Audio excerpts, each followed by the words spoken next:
Takže čau lidi, zdraví vás David 587 u dalšího videa. Tentokrát to bude zase tutoriál,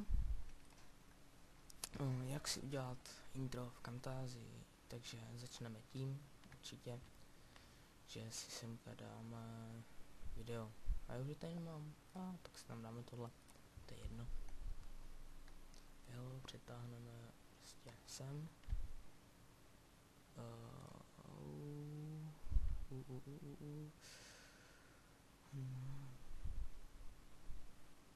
Jo, toto. Tak. Jo, vidíte to, mám to tady. A třeba odsud. Takhle si semka dojdete. Jo, sem, takhle. Jo, to je jedno kam. A zmáčknete zkrátku S. To si půjdete třeba sem. Ke konci. Jo, tady. A zmáčknete taky S. Jo, teď tohle tu část prostě budete tady muset. Teďka si to označíte část a dáte tady toto. Ne. Takže, ach jo. Jo, tady si to dá udělat. Tak. Ty vole, kdy to je? Pardon. Ne, audio nechci. Jsem to zapomněl. Shit.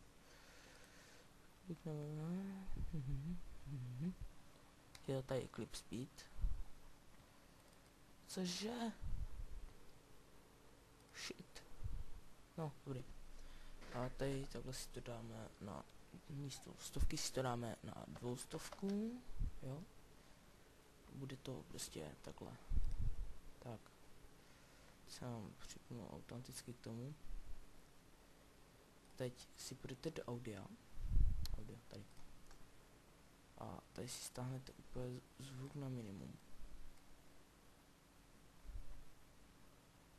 Jo, tady vůbec není zvuk. Takže tady toto. Edit audio. A jo, tady. Ne. Tady to si takhle. Tady taky. Akorát tady, tak, necháme to. Teď si semka můžete vložit muziku, ale já to dělat nebudu. Já si to schválně pustím. Tak jak to chci. Třeba tak. Camtasia jsem vám dám do popisku, když si stáhnete, možná akorát kód k tomu dám, ale to nevím, takže.